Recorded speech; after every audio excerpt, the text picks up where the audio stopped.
Hello students, today we deal with theorem of total probability। और पिछली class में हमने कुछ बेसिक्स टर्मिनोलॉजीज और कुछ बेसिक नोटेशंस प्रोबेबिलिटी के रिगार्डिंग जो थी वो स्टडी किए। बहुत बेसिक बेसिक टर्मिनोलॉजीज। और जो लास्ट लेक्चर था हमारा उसमें हमने कंडीशनल प्रोबेबिलिटी तक स्टडी किया है। Today we deal with theorem of total probability. Let B1, B2 up to Bn be a set of exclusive and mutually exhaustive events of the sample space X.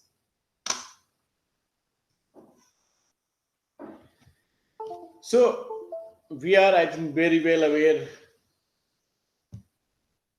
about the mutually exclusive and mutually exhaustive events. In the last class, we have studied about these two events.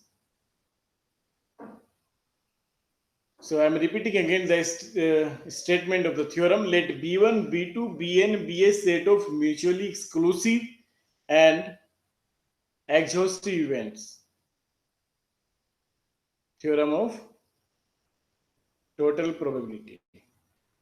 Remember, ये आपका theorem of total probability है. Let B1, B2, Bn be a set of exclusive and mutually exhaustive events. ये हमने last class में अच्छे से discuss किया है. Of the sample spaces with probability of bk, जितनी bi's हैं b1 b2 up to bn, with non-zero probability of each bk for k equals to 1 2 up to n, and let capital A be any event of s. ठीक है, capital A कोई भी event है, S मतलब sample space का. Then the probability of A is what? Summation I runs from 1 to n. Probability of Bi with intersection A equals to summation I runs from 1 to n. Probability of Bi, probability of B, A oblique Bi. तो कहने का मतलब यह है कि अगर आपके पास एक म्यूचुअली एक्सक्लूसिव और म्यूचुअली एग्जॉस्टिव इवेंट्स का कलेक्शन है किसी भी सैंपल स्पेस एस का, जिसमें ईच म्यूचुअली एक्सक्लूसिव और एग्जॉस्टिव इवेंट्स की प्रोबेबिलिटी जो है नॉन जीरो है, then the probability of A can be calculated by this formula. A is the event from the sample spaces. अच्छा, इसका छोटा सा प्रूफ है. गिवन क्या है आपको?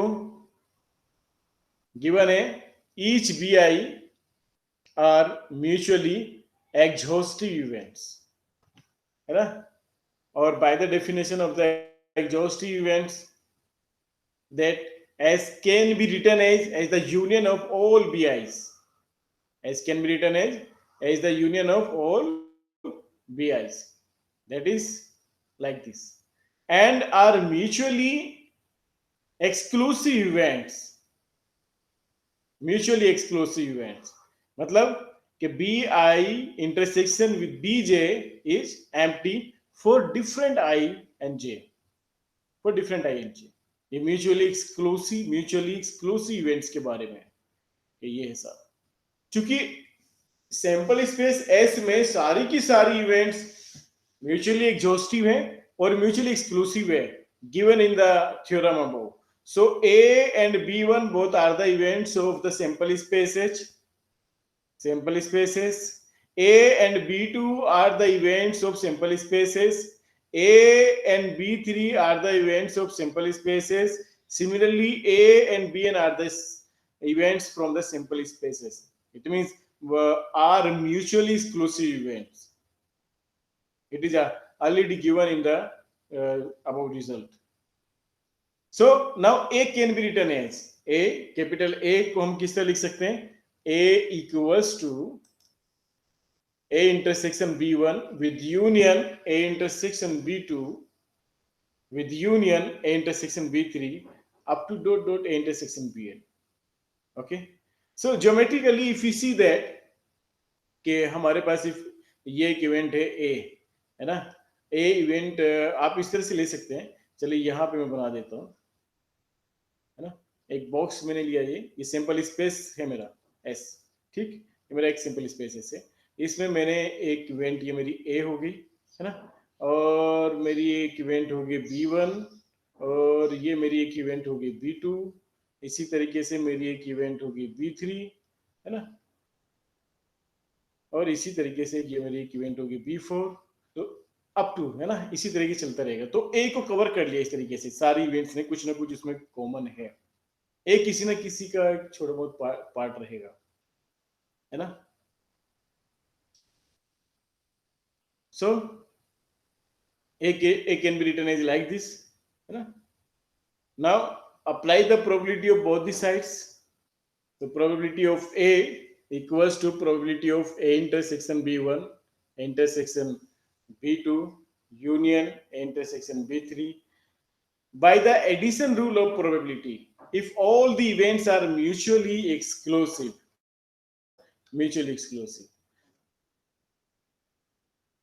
तो जहाँ पास दो म्यूचुअली एक्सक्लूसिव इवेंट्स हैं ए एंड बी, ये दोनों की दोनों इवेंट्स जो म्यूचुअली एक्सक्लूसिव इवेंट्स है, देन प्रोबेबिलिटी ऑफ, अगर बात करें आप probability of A union B की, तो आप लिख सकते हो उसे probability of A and then plus probability of B, ऐसे लिख सकते हैं आप उसको, है ना। तो सिमिलरली ये सारी की सारी events A intersection B1, A intersection B2, intersection B3 up to intersection Bn are mutually exclusive events. So this can be written as like this. और इसी को आपने समेशन फॉर्म में कर दिया, ये 1 2 3 4 चल रहा है, इसमें समेशन लगा दिया आपने, है ना। इसको कलेक्टिवली आप इस तरह से लिख सकते हैं, ठीक। तो probability of A equals to this, जो कि आपको ऊपर प्रूफ करना था, है ना। Now by the rule of multiplication of probability, by the rule of multiplication of probability आप क्या लिख सकते हैं, probability of intersection B को probability of A, probability of B oblique A, ये conditional probability के बारे में बताता है एक तरीके से, है ना, conditional probability, ठीक।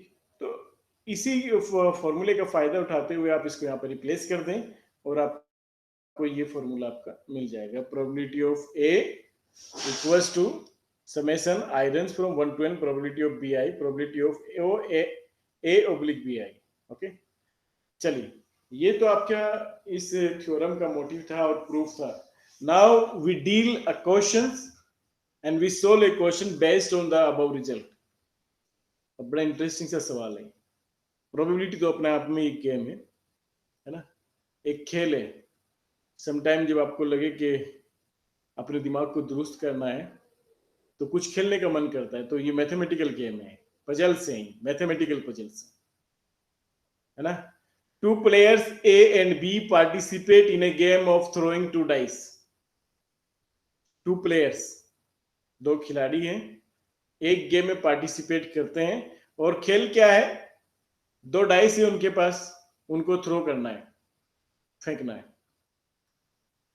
The first player who gets a sum of 7 is awarded the prize, है ना। उनमें से जो भी पहला प्लेयर होगा, पहला means the first player who, जो गेट्स ए सम ऑफ 7, जो 7 का सम मिलेगा दोनों डाइस पे, दोनों डाइस को फेंकने के बाद जिसने भी पहले 7 का सम अचीव कर लिया उसे एक प्राइज अवार्ड होगा, अवार्डेड एज ए प्राइज।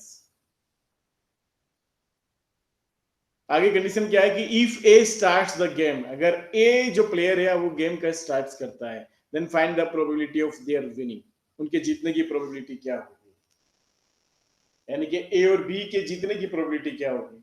फिर से क्वेश्चंस को मैं बता देता हूँ, रिपीट करता हूँ, थोड़ा आसान हो जाएगा आप लोगों के लिए। दो प्लेयर हैं ए और बी और वो एक गेम में पार्टिसिपेट करते हैं, थ्रोइंग टू डाइस, दो डाइस उनके पास, लूडो का दाने जो होते हैं उनको डाइस बोलते हैं ना। The first player who gets a sum of 7 is awarded the prize. जो पहला प्लेयर होगा जो जो सम ऑफ 7 जो निकालेगा उसमें, जिसको सम 7 का सम मिलेगा, यानी कि जो जिसको भी 7 का सम पहले मिल गया वो उसके वही अवार्ड हो जाएगा, वो जीत जाएगा, गेम जीत जाएगा। और अगर ए जो है, ए प्लेयर जो है स्टार्ट करता है गेम को, तो प्रोबेबिलिटी निकालनी है उनके जीतने की प्रोबेबिलिटी क्या होगी। भाई आप इसमें पॉसिबिलिटी क्या बनती है, ए सम ऑफ 7, जब दोनों ने अपने डाइस थ्रो की तो एक सम ऑफ 7 के कितने आउटकम्स आपको मिल सकते हैं, 1 6 मिल सकता है ना। ये total number of favourable outcomes है आपके, 1 6 है, 2 5 है, 3 4 है, 4 3, 5 2, 6 2। ये आपके पास 6 पॉसिबल फेवरेबल फेवरेबल आउटकम्स है, जबकि टोटल आउटकम्स आपके पास 36 हैं। तो the probability that a sum of 7 occurs is nothing but 1 by 6 by 36, 6 by 36। तो ये 7 सम आने की प्रोबेबिलिटी है 1 by 6, और 7 सम ना आए, नॉट गेटिंग ए 7, तो उसकी प्रोबेबिलिटी क्या होगी, उसे 1 में से माइनस कर दो, 1 माइनस प्रोबेबिलिटी ऑफ गेटिंग 7, तो ये आ गया। इसको आपने क्यों मान लिया, बल्कि ये जो आने की प्रोबेबिलिटी को आपने स्मॉल पी से मान लिया कि 1 by 6 आपका 7 सम आए, उसकी प्रोबेबिलिटी 1 by 6 यानी कि पी मान लिया आपने, और 7 सम ना आए उसकी प्रोबेबिलिटी आपने 5 by 6 क्यों मान ली, है ना। चलिए, player A wins, player A जीतता है if he gets a sum of 7 in the first, third और fifth onwards throw.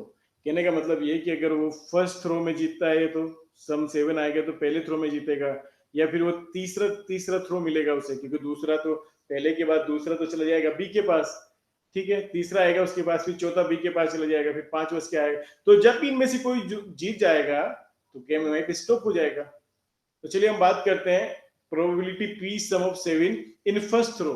First throw में जाहिर सी बात है आपके पास प्रोबेबिलिटी होगी 1 by 6, यानी कि पी होगी, पी होगी आपके पास, ठीक है।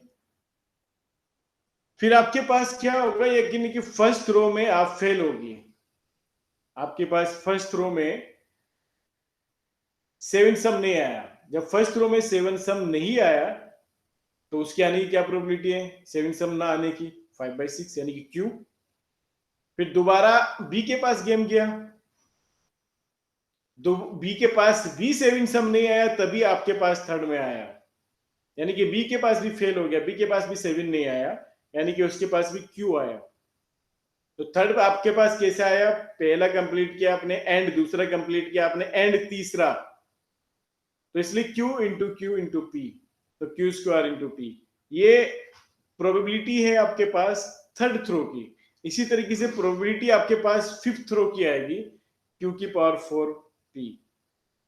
तो इसी तरीके से आप इस सीक्वेंस में आगे बढ़ते चले जाएंगे। तो प्रोबेबिलिटी क्या होगी कि ए विंस, ए जीतता है, उसकी प्रोबेबिलिटी क्या होगी, या तो फर्स्ट थ्रो में आएगा जीतेगा वो, या फिर थर्ड थ्रो में जीतेगा। और ये जो और वाला सेंस बार बार आता है ना, ये लॉ ऑफ एडिशन से आता है, और एंड वाला सेंस बार बार जहां पे आता है वहां पे लॉ ऑफ मल्टीप्लीकेशन लगता है।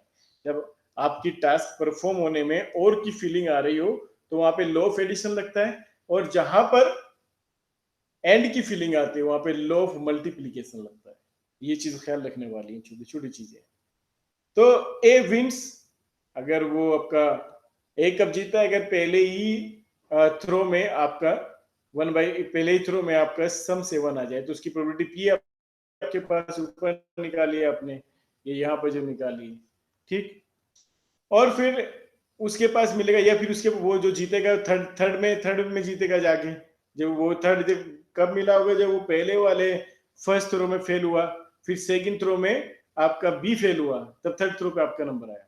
तो इसी तरीके से ये चलता रहेगा अप टू प्लस इंफिनिटी। तो यहाँ से पी कॉमन लेते हैं तो ये एक सीरीज बनती है आपके पास, जो कि एक ज्योमेट्रिक सीरीज है।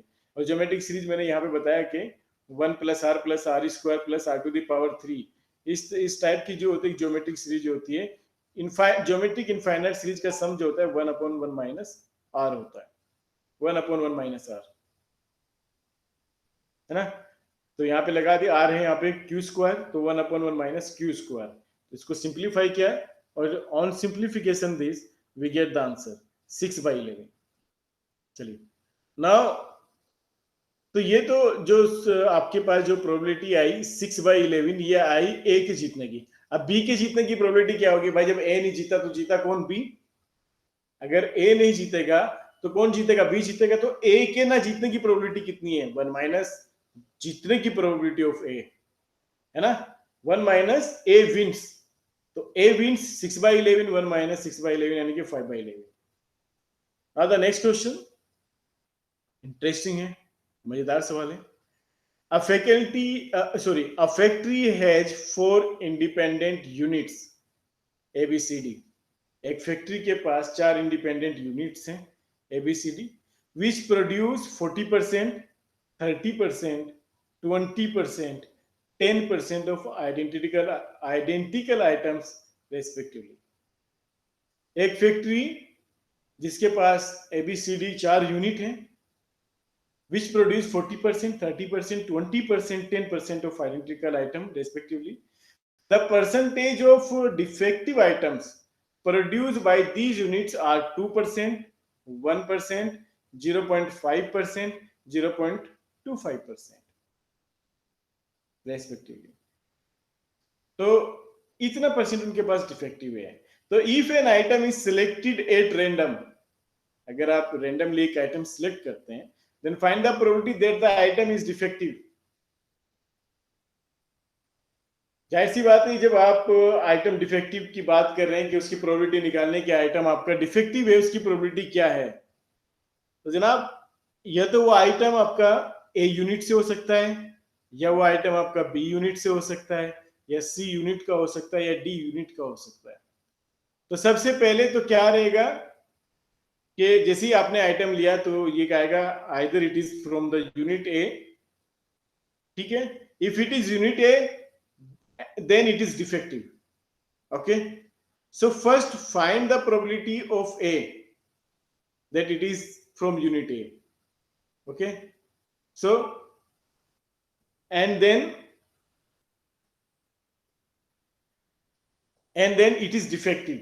So probability of defective item can be written as probability of A कि पहले ये A से है और फिर डिफेक्टिव है. अगर M स्टैंड करता है डिफेक्टिव आइटम्स को, देन क्या है कि पहले A आपका सिलेक्ट हुआ और फिर आइटम आपका उसमें डिफेक्टिव निकल गया. तो यहाँ पे कंडीशनल प्रोबेबिलिटी लगा रहे हैं एक तरीके से.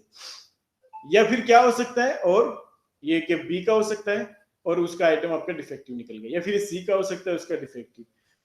तो इस तरीके से आपने प्रोबेबिलिटी ऑफ कि ये ए आए, आपका आइटम जो है ये ए यूनिट से आए, तो 0.4 इसकी प्रोबेबिलिटी है. उसके बाद ये डिफेक्टिव है, उसकी प्रोबेबिलिटी 0.02 है. ऊपर दिया हुआ है, आपको क्वेश्चंस में दिया हुआ है.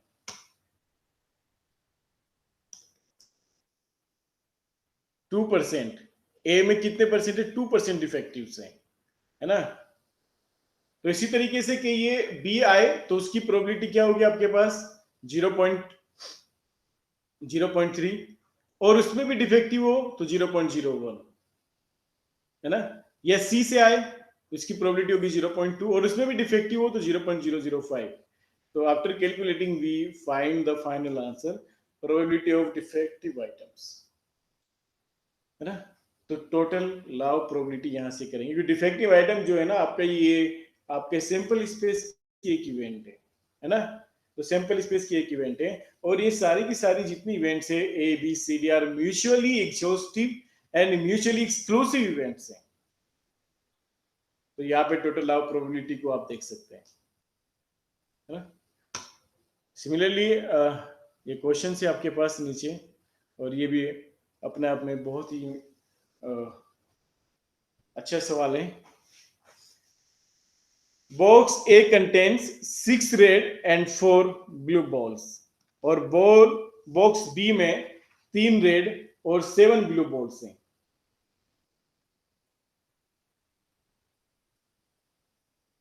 ठीक, 2 balls are drawn at random from box A. Box A से 2 बॉल एट रैंडम ड्रॉ की गई है, and placed in box B. और बॉक्स बी में प्लेस किया गया है. Now a ball is drawn at random from the box B. Then find the probability that it is blue ball. So students, these questions we will complete in the next lecture.